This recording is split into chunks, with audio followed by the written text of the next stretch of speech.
Students, today we will start. Students, today we will start the chapter sets. In this chapter सबसे पहले हमारी definition है what is sets. तो sets में a well defined collection of distinct object is called the set. यहाँ पर जो main word है well defined का मतलब है कि ऐसी चीज़ों का कलेक्शन जो कि पूरे के पूरे समाज में या पूरे के पूरे यूनिवर्स में सभी उस चीज़ को उसी लेवल से कहें। जैसे सभी के किसी चीज़ के बारे में सभी की सेम थिंकिंग हो पूरे के पूरे ह्यूमंस के बीच में सारे के सारे यूनिवर्स में। जैसे आप ये कह सकते हैं नंबर एक, आप ये कह देंगे कि नेचुरल नंबर लेस देन 15। आपने एक यहाँ पर कहा कि भाई नेचुरल नंबर और ये कह दिया लेस देन 15। तो लेस देन 15 का मतलब होगा नेचुरल नंबर मान लिया आपने ये n से इसको डिनोट किया और ये नेचुरल नंबर कह दिया 1 2 3 एंड 15 अप टू 15। या लेस देन 15 कहा तो लेस देन 15 का मतलब 14। तो कहने का मतलब यहाँ पर ये है स्टूडेंट्स कि किसी भी संसार में किसी से भी पूछ लोगे आप कि भाई नेचुरल नंबर लेस देन 15 क्या होते हैं, तो वो यही बताएंगे 1 2 3 से लेके और 14 तक। इसमें किसी में कोई चेंजिंग नहीं मानेगी, इसलिए इसको कहते हैं जो ये चीज़ है ना, this is called the collection and this is known as well defined collection of the natural number. उसके बाद आप मान लिया दूसरा कोई पॉइंट लेते हैं, collection of all vowels in the English alphabet. अगर आप ये लेते हैं मान लिया collection of all vowels in English alphabet. अब कलेक्शन आपने अल्फ़ाबेट्स ले लिया, मान लिया आपने ले लिया कि भाई ए ये ले लिया और ई आई ओ यू। और जो ये चीज़ है ना स्टूडेंट, यहाँ पर एक चीज़ मैं आपको बता दूंगा कि कोई भी सेट है उस सेट को हम जो डिनोट करते हैं उसको कैपिटल इंग्लिश के अल्फ़ाबेट से स्टार्ट करते हैं, जैसे ए बी एंड सी, ऐसे उनको कर लेते हैं। जिस तरह आपने अब यहाँ पर नेचुरल नंबर आपने लिख दिया n लिख दिया था, और जो ये सेट होता है ना इस सेट को करली ब्रैकेट से हम इनको क्लोज्ड एंड स्टार्ट करते हैं। जैसे अब n है यहाँ पर ये आपने this is called a set. अब ये प्रॉपर एक सेट हो गया आपका n इजिकल टू 1 to 14। इसी प्रकार collection of all vowels in the English alphabet, इसको भी आप किसी भी नाम से दे सकते हैं। मान लिया इसको हमने एक सेट दे दिया तो b लिख दिया ए ई आई ओ यू, और इसे कोमे जो एक कोमा है ना इस कोमे से इसको सेपरेट करते हैं और यहाँ पर करली ब्रैकेट का आप यूज़ करते हैं। तो this is called the set. अगर आपने ये करली ब्रैकेट नहीं लगाई है then you can not say that it is a set. उसके बाद आप मान लिया तीसरा एक और एग्जांपल लेते हैं, हम ले लेते हैं मान लिया collections of even number less than 10 आपने ले लिया, मान लिया collection of even number less than 10, और ये मान लिया आपने इसको डिनोट कर दिया सी से, हर एक को कैपिटल से डिनोट करते हैं। तो मान लिया करली ब्रैकेट, अब क्या है लेस देन 10 क्या इवन नंबर। तो सबसे पहला इवन नंबर क्या है 2 4 6 8 लेस देन 10। तो क्या यह 10 लिखेंगे हम यहाँ पर? नहीं, हम यहाँ 10 नहीं लिखेंगे, लेस देन 10 का मतलब हम यहाँ तक रखेंगे। तो 2 4 6 8 हो गया। तो इस तरह हम इसको यहाँ पर किसी भी सेट को ऐसे डिनोट करते हैं। अब यहाँ पर किसी भी सेट को लिखने के लिए यहाँ there are 2 methods to represent the sets. अब सेट्स को रिप्रेजेंट्स करने के लिए 2 मेथड होते हैं स्टूडेंट्स। नंबर एक तो होता है आपका रोस्टर फॉर्म, मैं दोनों बताऊंगा आपको, रोस्टर फॉर्म, और इस रोस्टर फॉर्म को आप टेबुलर फॉर्म भी बोलते हैं, मतलब टेबल की तरह बनता है टेबुलर फॉर्म, ठीक है। और दूसरा जो आपका मेथड है वो मेथड है set builder form. Set builder form का मतलब इसको जिस तरह बिल्ड किया जाता है इस तरह आपने इसको बनाना है। मतलब ये अभी मैं बताऊंगा, ये तो अपना लिखा जाता है जैसे कि आपके ये अल्फ़ाबेट जैसे ये लिखे, ये सारे के सारे रोस्टर फॉर्म में। सेट बिल्डर फॉर्म का मतलब है लैंग्वेज में लिखा जाता है, तो लैंग्वेज में लिख के अभी बताएंगे एक एक करके सेट बिल्डर फॉर्म। और इसको एक और से बोलते हैं, इसको प्रॉपर्टी मेथड भी बोलते हैं, इसको बोलते हैं प्रॉपर्टी मेथड। अब यहाँ पर अब आप ये कहेंगे कि सर मतलब ऐसा एक एग्जांपल बताओ कि वे जो कि collection of well defined object नहीं हो। जिस तरह की मैं ये कहूँगा कि best song of Lata Mangeshkar. अब best song of Lata Mangeshkar के स्टूडेंट सब के लिए अलग अलग होंगे। मुझे कोई बेस्ट लगेगा, आपको कोई बेस्ट लगेगा, किसी थर्ड आदमी को कोई और बेस्ट लगेगा। तो इसलिए वो बेस्ट सॉन्ग का एक कलेक्शन हर एक आदमी के लिए हर एक डिफरेंट होगा, इसलिए उसे वेल डिफाइंड कलेक्शन नहीं कह सकते।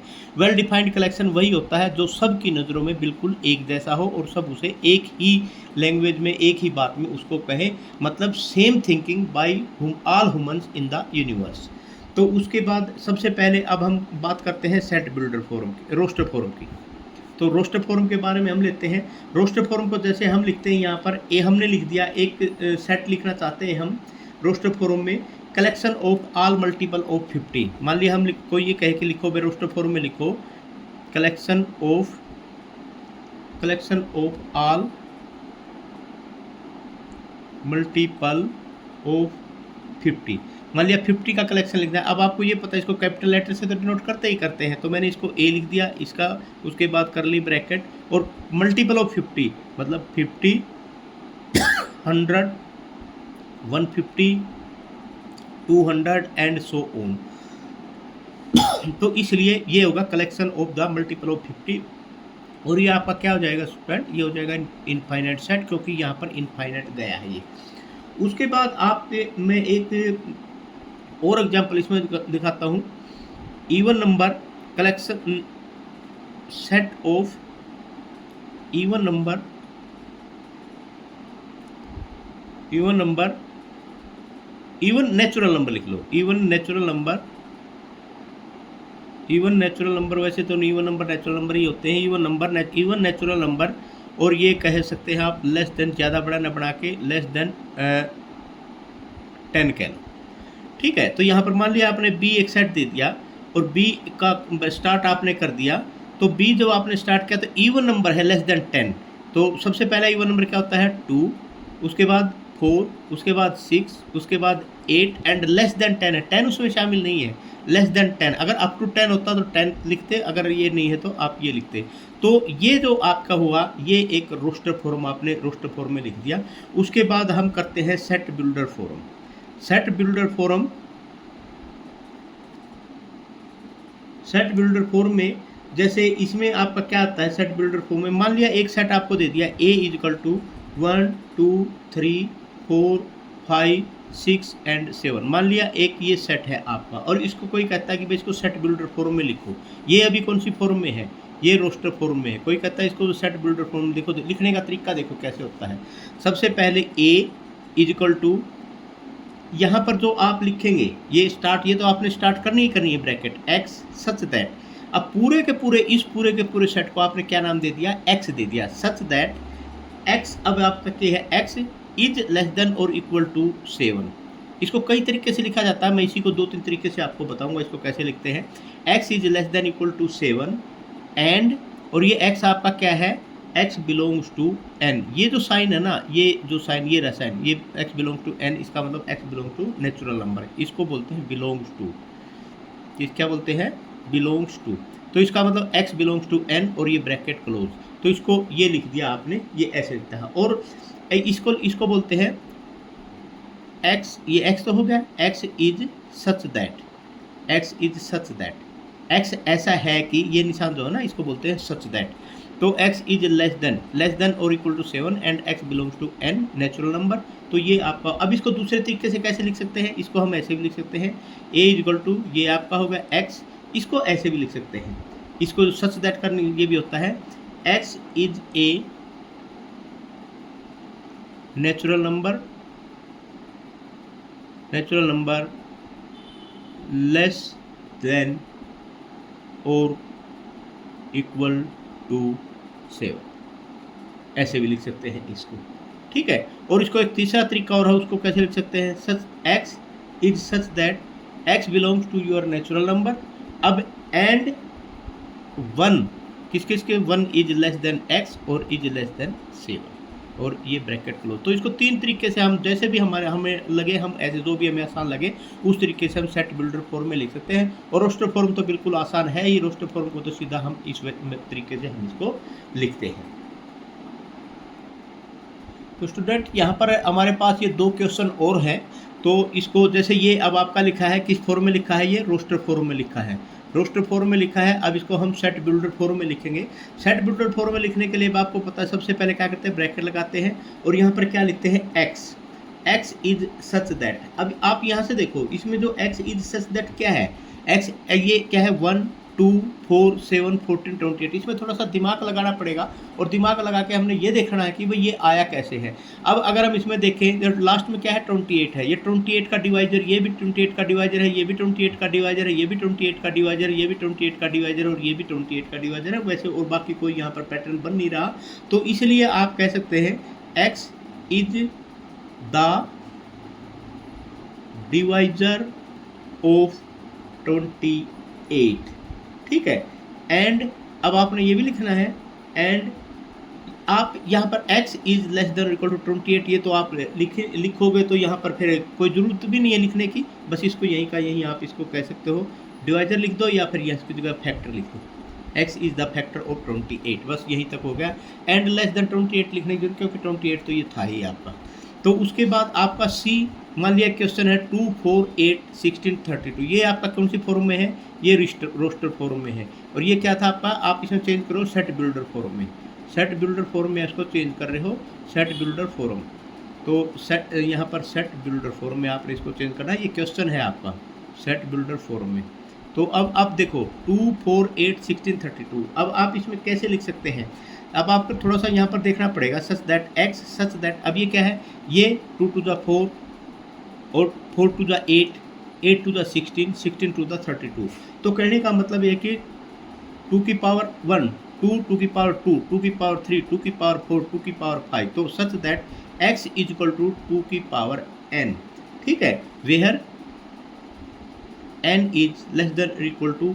अब ये देखो 32 कब आता है, 2 into 2 into 2 into 2 two power 5 आता है वैसे, 2 into 2 2 to the 4 to the 8 to the 16 to the 32। तो n की ये कितना आ गया, 5 बार आ गया, तो n की वैल्यू क्या आ गई, तो 5, तो n is less than equal to 5 आ जाएगा, है, ठीक है।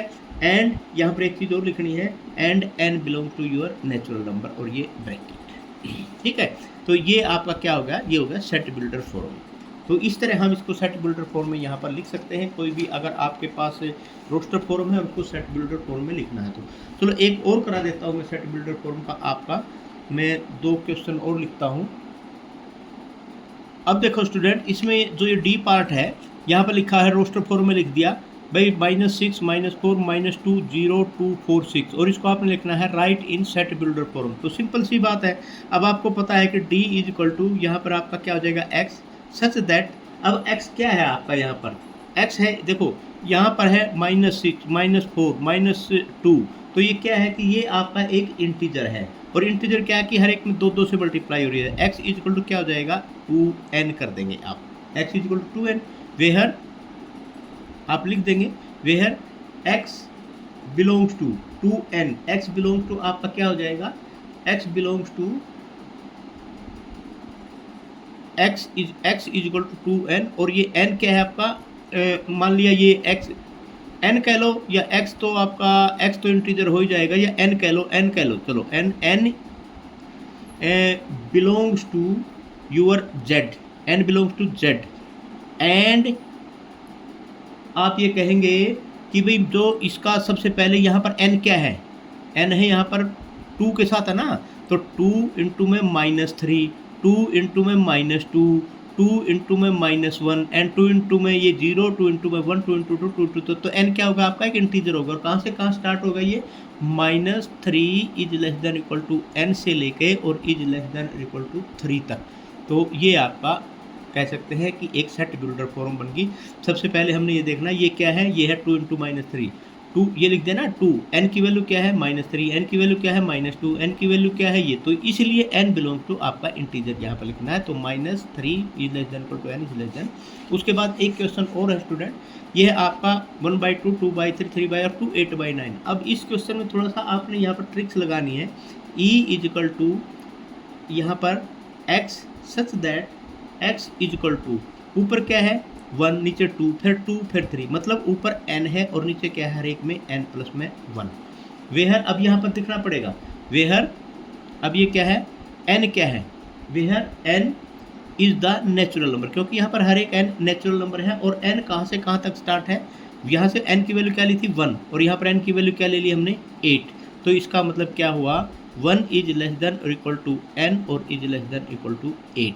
तो एंड यहाँ पर एंड करके और ये लिख देंगे। तो ये आपका इसका क्वेश्चन का आंसर हुआ। तो ये चीज़ आपने ध्यान देनी है कि थोड़ा सा पैटर्न को आपने समझना है और पैटर्न को समझ के फिर आपने इसको करना है।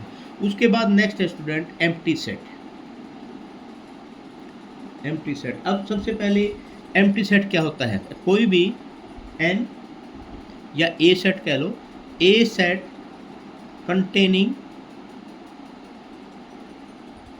No element, a set containing no element is called empty set।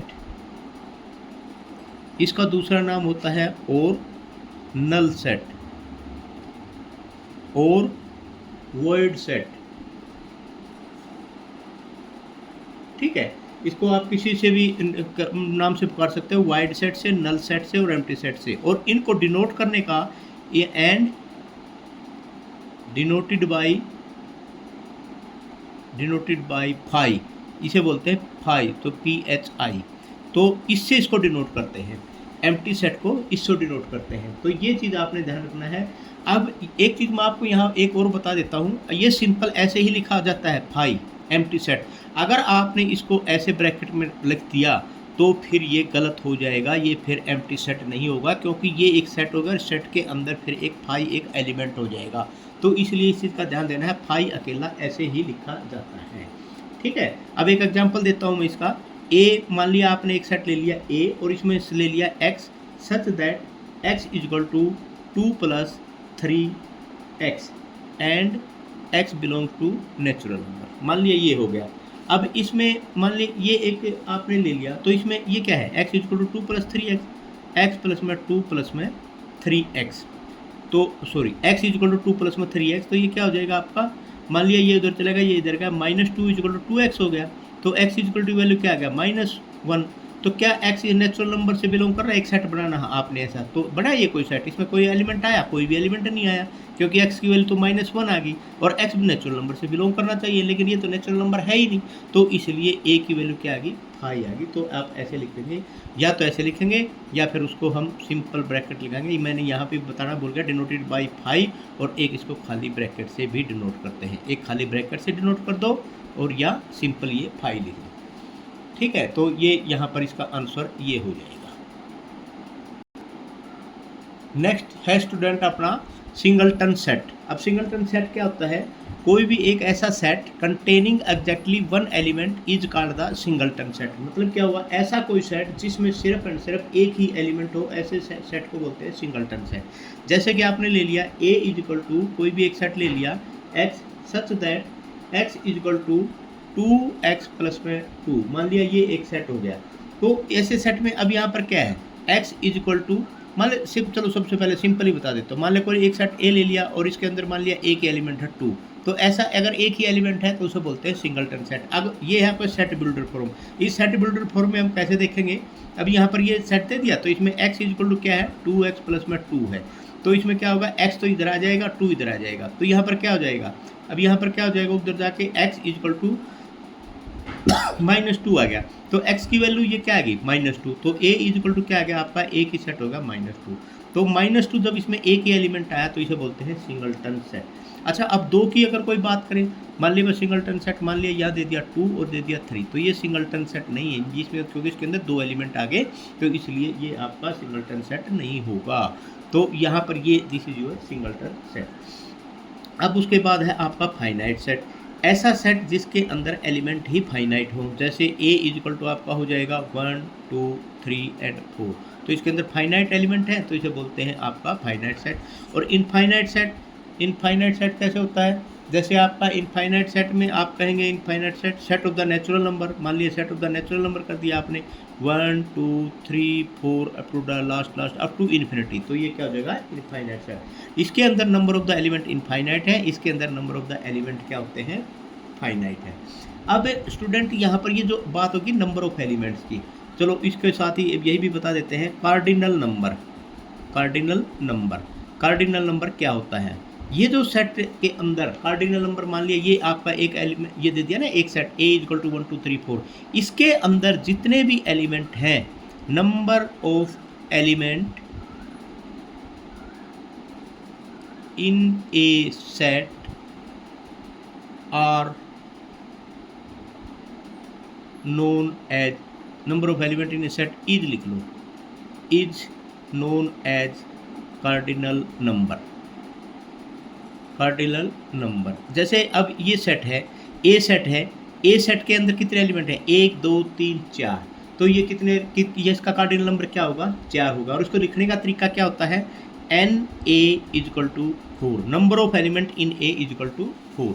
इसी प्रकार अब एक और देते हैं सेट, मान लिया ये सेट हो गया A और इसके अंदर मैंने लिख दिया 2 1 3। अब देखो यहाँ पर एक चीज़ का और आपने ध्यान देना स्टूडेंट, यहाँ पर इसके अंदर जब भी हम कोई सेट लिखते हैं ना, उसके अंदर जो भी ऑर्डर है, ऑर्डर जिस तरह 2 1 3 लिख दिया, 2 4 1 3 लिख लो, 2 4 1 3 लिख दिया, और वहाँ पर क्या लिख रखा है? वहाँ पर लिख रखा है आपका 1 2 3 4, तो इसके अंदर ऑर्डर कोई मायने नहीं रखता, चाहे 2 4 1 3 लिख लो, चाहे 1 2 3 4 लिख लो।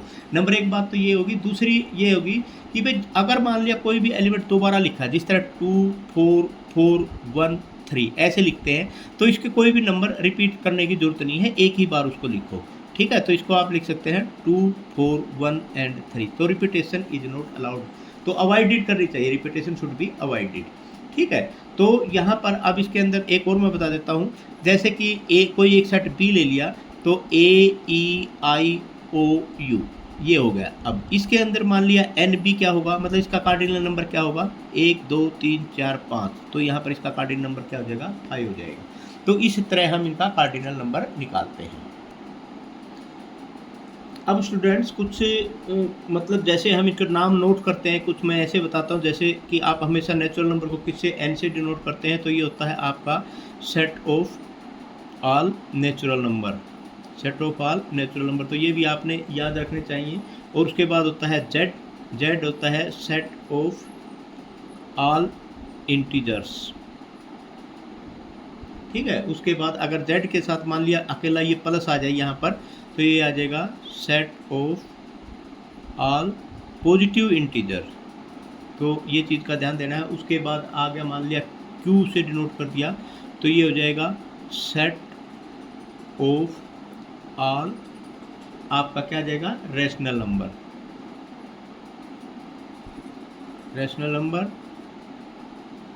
और मान लिया Q के साथ प्लस आ जाए, तो ये हो जाएगा आपका set of all positive rational number,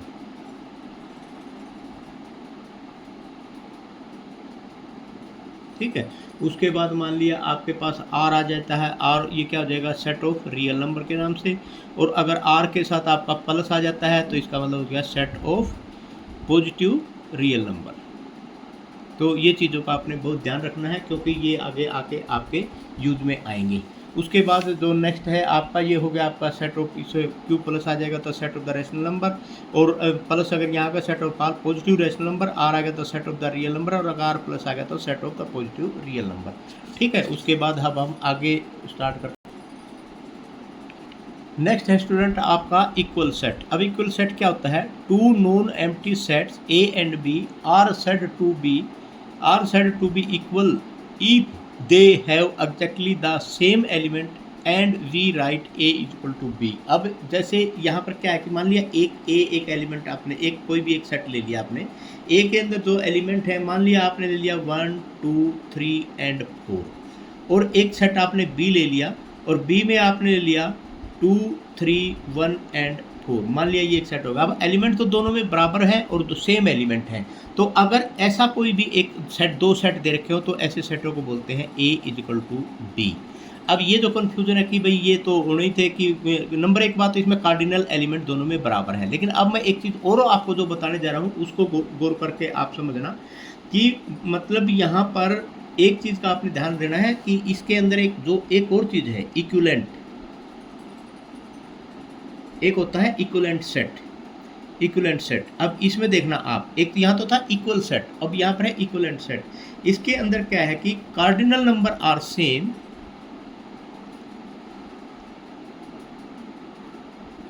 cardinal number are same but not having the same element। देखा, इसमें ये चीज़ का आपने ध्यान रखना है कि भाई यहाँ तो कार्डिनल नंबर मान लिया ए हो गया आपके पास, ये दे दिया 1 2 3 एंड 4, और दे दिया बी एक सेट दे दिया ए ई आई ओ, ये दे दिया, मान ले 4 दे दिए यहाँ पर। अब यहाँ पर देखो कार्डिनल नंबर 1 2 3 4, यहाँ पर A E I O cardinal number तो सेम हो गया, इसका क्या है n cardinal number, n A is equal to 4, और इसका कार्डिनल नंबर क्या है n B is equal to 4। Cardinal number तो सेम है लेकिन एलिमेंट अलग अलग है, तो आप इसको इक्वल सेट नहीं कहेंगे, इसे कहेंगे इक्विवेलेंट सेट, और इसको कहेंगे इक्वल सेट। अब यहाँ पर एक चीज़ और है, इसके अंदर आपने ये तो देख लिया, ये जो सेट है ना इक्विवेलेंट सेट, इसको इक्वल सेट हमेशा इक्विवेलेंट सेट होता है, लेकिन इक्विवेलेंट सेट कभी भी इक्वल सेट नहीं होता। तो आप ये कह सकते हैं यहाँ पर कि भाई कोई भी अगर इक्विवेलेंट सेट है तो वो आपका इक्वल सेट नहीं हो सकता, लेकिन इक्वल सेट हमेशा इक्विवेलेंट सेट होता है, क्योंकि इसके अंदर कार्डिनल नंबर और इसके अंदर कार्डिनल नंबर बराबर है। समझ में आ गया? तो इस चीज़ का आपने जरूर ध्यान रखना है यहाँ पर। Equal sets are always equivalent but equivalent sets need not to be equal. तो ये चीज़ चलो ये भी लिख ही देता हूँ मैं, equal sets are always equivalent set but equivalent sets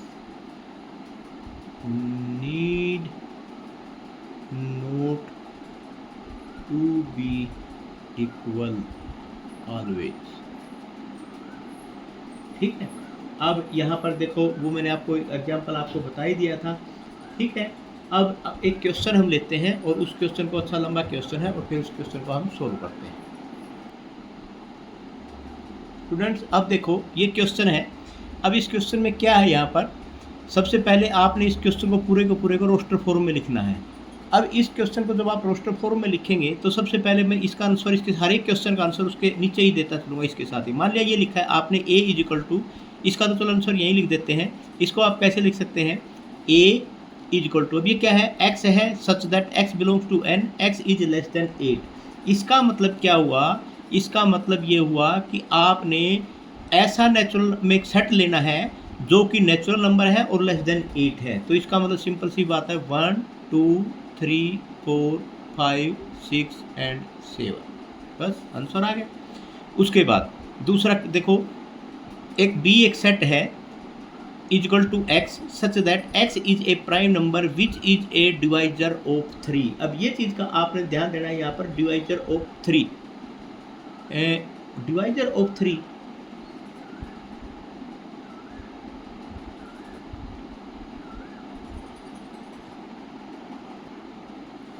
student, ये जो डिवाइजर ऑफ 3 की जगह है ना, डिवाइजर ऑफ 30 है, इसको 30 करो, क्योंकि कोई इसकी सेंस नहीं बनी, विच आर डिवाइजर ऑफ 3 30 कर लो इसको। अब यहाँ पर देखो आपने मान लिया यहाँ पर एक बी एक सेट ले लिया, बी एक सेट प्राइम नंबर, सबसे पहले देखो अब प्राइम नंबर, सबसे पहला प्राइम नंबर क्या होता है 2, क्या 2 30 का डिवाइजर है? हाँ है।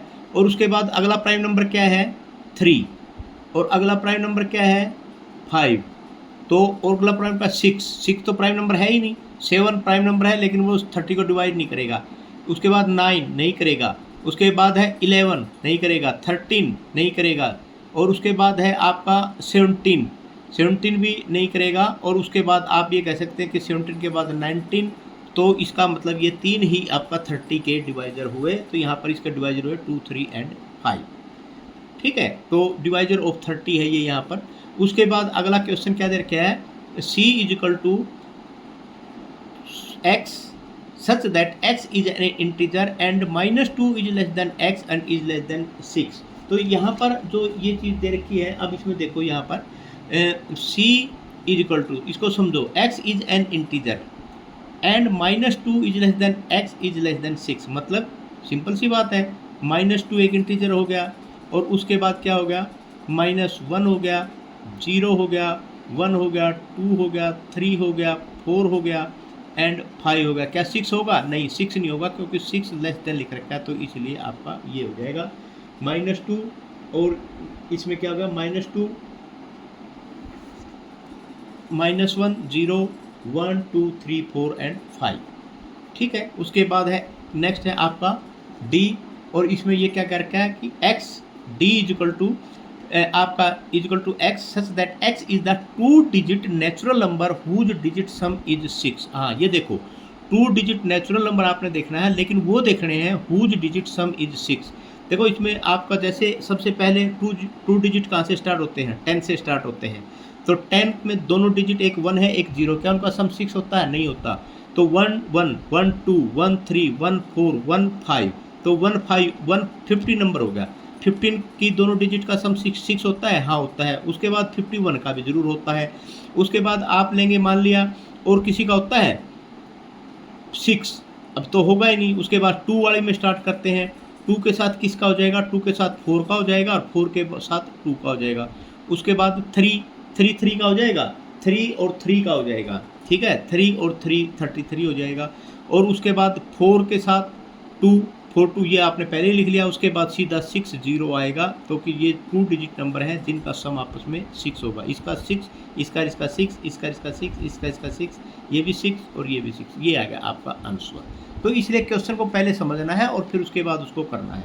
तो उसके बाद ये भी क्या है कि x such that x is a letter in the word better. तो इस यहाँ पर भी आपने ध्यान देना स्टूडेंट, कोई भी जो लेटर है 2 टाइम नहीं आना चाहिए। तो एक बार b लिख दिया, कोमा लिख दिया, e लिख दिया, कोमा लगा दिया, t लिख दिया, कोमा लगा दिया, फिर t आ गया, नहीं लिखना, फिर e आ गया, e ऑलरेडी लिखा हुआ है, फिर उसके बाद r। तो ये आ गया आपका सेट बिल्डर फॉर्म का रोस्टर फॉर्म, तो इसे बोलते हैं, ये आपका रोस्टर फॉर्म में आ गया। सेट बिल्डर फॉर्म में आपका दे रखा था, ये आपने इसका रोस्टर फॉर्म बना दिया। तो इस तरह सेट बिल्डर फॉर्म दे रखे हो तो रोस्टर फॉर्म में कैसे बनाते हैं, और रोस्टर फॉर्म दे रखे हो तो सेट बिल्डर फॉर्म में कैसे बनाते हैं, ये आपने यहाँ पर सीखा। अब एक दो क्वेश्चन और करते हैं स्टूडेंट। अपना नेक्स्ट क्वेश्चन है, write the following sets in the roster form. a is equal to an, n belongs to n, an plus 1 is equal to 3an and a1 is equal to 1। तो देखो यहाँ पर इस question में सबसे पहले आपने इस सेट को बनाना है a इज इक्वल टू, अब यहाँ पर सबसे पहले आप क्या लेंगे, n इज इक्वल टू 1, तो यहाँ पर क्या हो जाएगा a1, और a1 की वैल्यू कितनी दे रखी है स्टूडेंट, यहाँ पर 1 दे रखी है। उसके बाद a2 लेंगे आप, a2 का मतलब यहाँ पर, अब यहाँ पर क्या है a2 कहाँ से लेंगे, a2 यहाँ से निकलेगा। मान लिया n इज इक्वल टू, अब आपने यहाँ पर a1 तो ये आएगा, तो a2 लेंगे, तो a2 लेंगे तो यहाँ पर 1 रखेंगे, तो 1 रखेंगे तो n इक्वल टू ये आपका क्या हो जाएगा a2 हो जाएगा, तो 3 इंटू a1, यहाँ पर n इक्वल टू 1 रखेंगे तो यहाँ पर a1, तो यहाँ पर क्या हो जाएगा आपका 3a1, तो a2 आपका क्या हो जाएगा 3 इंटू a1, तो ये क्या हो जाएगा 3 इंटू a1 इक्वल टू 3, तो दूसरा एलिमेंट क्या हो जाएगा आपका 3। ठीक है, और इसी प्रकार अब आप मान लिए लेंगे n इक्वल टू 2 लेंगे, तो यहाँ पर क्या हो जाएगा a3, तो 3a2 क्या है 3, तो 3 इंटू 3 इक्वल टू क्या हो जाएगा 9, तो यहाँ पर आपका क्या हो जाएगा 9।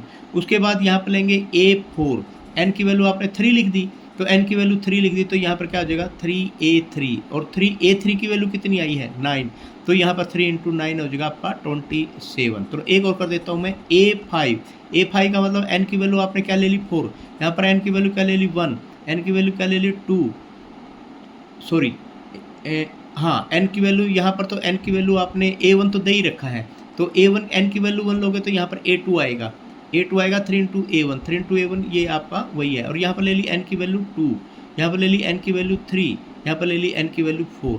अगर n की वैल्यू 4 यहाँ पर ली है तो यहाँ पर क्या हो जाएगा 3a4। 3a4 का मतलब है 3 × 27 और 27 का मतलब क्या होता है 81। तो 9, 27 एंड 81 एंड सो ऑन, ये आपका क्या होगा, चलता रह चलेगा। तो ये क्या हो जाएगा आपका इनफाइनाइट सेट हो जाएगा।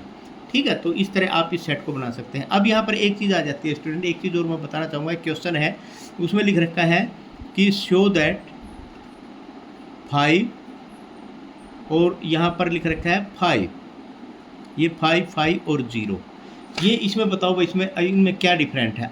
Are all different. तो ये क्या, ये सारे के सारे डिफरेंट हैं? हाँ बिल्कुल बिल्कुल सही है, ये डिफरेंट है। ये तो क्या है आपका नल सेट है, इसे क्या बोलते हैं, नल सेट। और ये क्या है आपका, मैंने बताया था ये नल सेट नहीं है। अगर ये ब्रैकेट लग जाती है तो ये आपका क्या हो जाता है, सिंगलटन सेट। एक सेट हो जाएगा ये, इसके अंदर एक एलिमेंट है सिंगलटन सेट, और इसके तो ब्रैकेट लगी हुई नहीं, ये तो कोई सेट ही नहीं है, नोट ए सेट, ये नोट सेट, ये कोई सेट नहीं। तो इसलिए इन चीज़ों को भी आपने डिफरेंस करना आना चाहिए। ये आपका एक नल सेट है, ये आपका एक सिंगलटन सेट है, और ये तो एक सेट है ही नहीं। अब नेक्स्ट क्वेश्चन स्टूडेंट, एक ये क्वेश्चन आपका दे रखा है, let x is equal to 1 2 3 4 5 6 if n represents any member of x।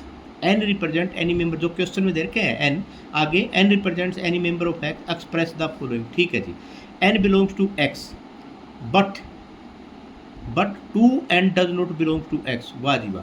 तो अब यहाँ पर आपने ऐसे एलिमेंट ढूंढने हैं, एक सेट बनाना है ऐसा, x एक ऐसा सेट बनाना है जिसके अंदर जो आप ले वो तो इससे तो बिलोंग करे, लेकिन 2n उससे बिलोंग ना करें। मान लिया आपने 1 ले लिया, n इक्वल टू 1 ले लिया, तो 2 इससे बिलोंग कर रहा है, हाँ कर रहा है, नहीं आएगा सेट में। उसके बाद अब यहाँ पर मान लिया 2 × 2 ले लिया, तो 2 × 2 4, 4 इससे बिलोंग कर रहा है, हाँ कर रहा है, तो ये भी नहीं आएगा। 2 × 3 6, 6 इससे बिलोंग कर रहा है, हाँ कर रहा है, तो 6 भी नहीं आएगा। तो इसका मतलब क्या होगा, 2 × 4, तो n की वैल्यू यहाँ पर अब x का आपका क्या क्या हो जाएगा इसमें। तो ये इसने बताया कि भाई जो आपका ये सेट बनेगा n, एक कोई भी एक सेट जो आपने बनाया, x सेट कह लो या a सेट, जो भी आपने नाम देना नाम दे लो, a सेट दे लिया, तो इसके अंदर क्या क्या आ जाएगा आपका 4 5 एंड 6। तो क्योंकि 4 5 6 तो इससे बिलोंग कर रहे हैं, लेकिन 2 × 4 2 × 5 एंड 2 × 6 इससे बिलोंग नहीं कर रहे, तो ये आएगा। अब ये है n प्लस में 5 इज इक्वल टू 8, तो मान लिया b होगा, तो n की वैल्यू तो क्या आएगी यहाँ पर, n इज इक्वल टू क्या आ जाएगा 8 माइनस में 5, तो इक्वल टू 3 आ जाएगा, सिंगलटन सेट हो गया, तो ये आ गया सिंगलटन सेट। ठीक है, तो ये दूसरा क्वेश्चन आपका ये हो गया। ठीक है, तो तीसरा है n इज ग्रेटर देन 4। ये तो आपका बिल्कुल सिंपल है, मान लिया c एक आपने एक सेट ले लिया, तो ग्रेटर देन 4 दे रखा है, तो इसके अंदर क्या क्या आ जाएगा 5 एंड 6, तो ये आ गया आपका आंसर। ठीक है, ये तो सिंपल ही क्वेश्चन थे आपके। उसके बाद नेक्स्ट क्वेश्चन है आपके, चलो अब हम एक आगे सबसेट की बात करते हैं, बस सबसेट क्या होता है। चलो स्टूडेंट्स, आज के इस वीडियो में इतना ही। अगले सबसेट्स के लिए मैं अगला नेक्स्ट वीडियो बनाऊंगा, उसमें देखेंगे। Okay, thank you.